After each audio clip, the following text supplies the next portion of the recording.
Yes, Anthony Sampson, Chairman of the Pyramid Lake Paiute Tribe. It's been a while since we did a video. We've had too many things going on here within the tribal building, so we're going to be updating more as we move along through this this winter. Winter is here, and we've got some weather coming in, and it's one of the reasons why we want to post this out there to y'all to let you know what is actually going on. We've got a bunch of questions here that the health board, the Pyramid Lake Health Board, sent out to us. They wanted to get some more clarification. So we thought we'd address these live for you guys, as we're going to be sending this to them as well. And we've got questions here that we want to answer to, or put out there for answers. So I'm going to be reading from the script here that's in front of me, and they're just the questions that they wanted answers to. This is a response to, again, to the Pyramid Lake Tribal Health Board Committee. So question number 1, what is the EOC's primary function in the community's standing point in regards to the ongoing COVID-19 pandemic? Well, it's a very good question, Mr. Chairman. The EOC, normally what people are accustomed to seeing is after a physical disaster, a fire or a flood or earthquake, something tangible that they can kind of see and feel and touch. But a pandemic is an invisible issue. So the EOC becomes more of a guidance and helper to the boots on the ground people in the medical profession, both the clinic, the EMS, the hospitals, county health departments, state epidemiology, things like that. And we become an asset to help get personal protective equipment, complete resource orders, and things like that, so that our boots on the ground in the clinic and the EMS here on the reservation can continue to function and serve the community. Yeah, and you know, in short, you know, it's, like you said, you know what, this is a pandemic. It's something that an airborne pathogen that we can actually see. So basically, what you guys are doing is pretty much assisting the health clinic in their basic needs if they need things to get done on the outside as they're working on the inside. Correct. Okay. So there's a huge assortment of different things that you guys do in the public is helping everybody get through this area of this pandemic here. Question number 2 is, what resources have the EOC provided for the 3 Pyramid Lake Paiute Tribe communities? Well, one of the main things we've done is help provide guidance with our tribal leadership, the executive team, the tribal council, and so forth, to help guide them along and give them information that's needed for them to make the decisions that ultimately will hopefully lead to a speedy resolution to this pandemic. Unfortunately, we don't know how long that's going to be. So we're here to try to give best guidance for example, when the tribal council decided to enact a curfew and stay-at-home orders and even close the borders, a reopening plan had to be formulated. The EOC, along with the executive team and the council, were instrumental in helping design and come up with a way so that we could do those things safely and recoup and recover on the economic side of the house. You know, and along with that, you know, there have been times where, you know, we had some of our departments shut down, and we had to reach out, like the senior citizens. You know, when their program had to shut down because of the possibility of coming in contact with COVID, we had to reach out and look for those types of foods for homebound citizens, senior citizens, excuse me.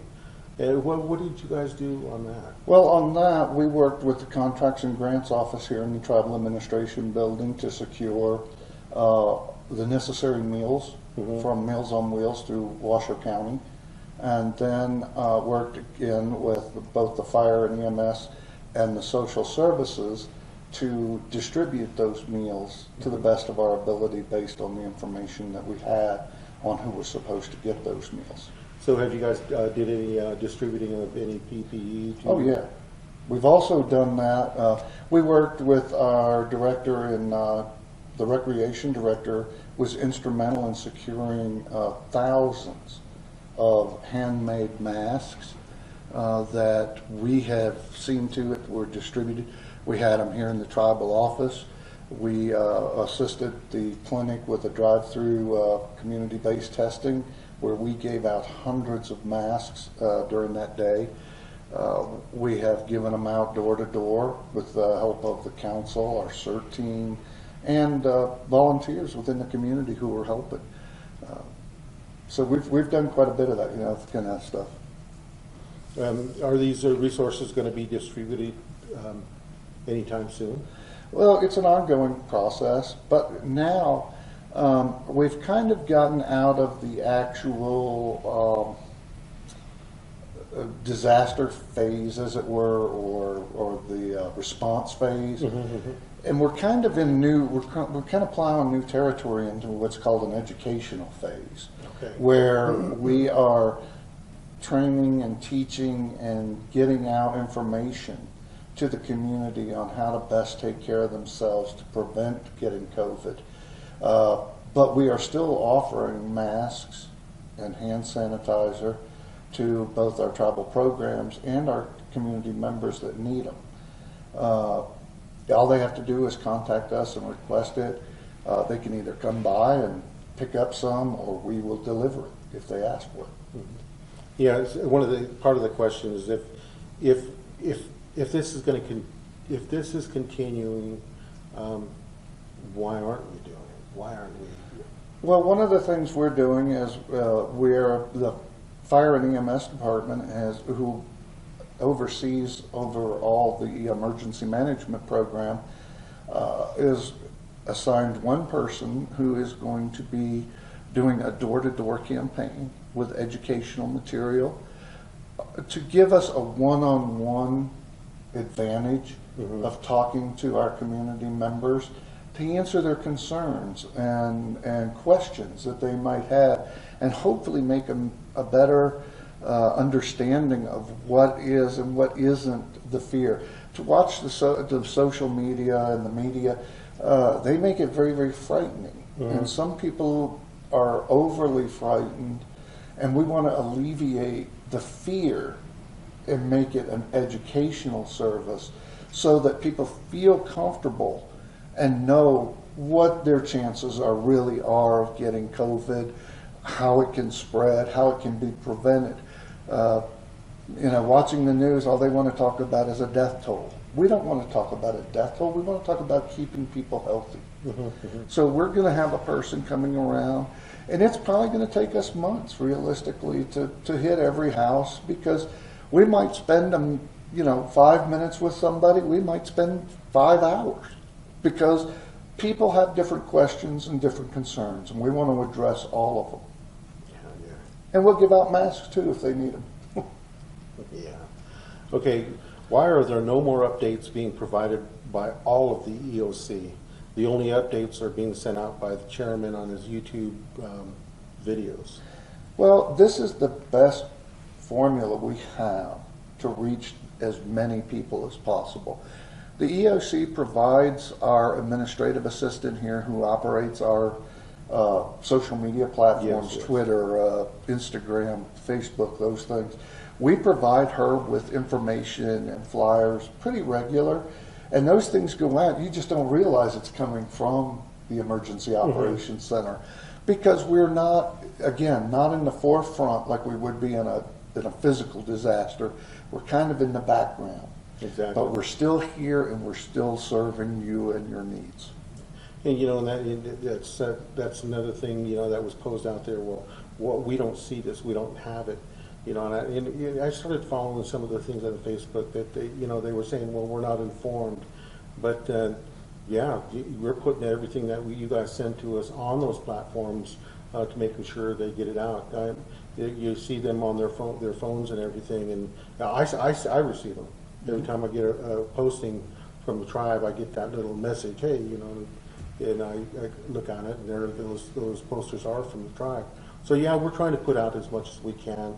I know that we're going into the winter months, and we're going to have to be looking out more for having to do the sanitizing, washing hands, wearing the PPE, and doing all we can to try to mitigate through this whole ordeal here. But again, still that those messages getting out there. Some people think, oh, it's we've been bombarded so much with that. What else? Is there anything new? Out there. Are we recovering?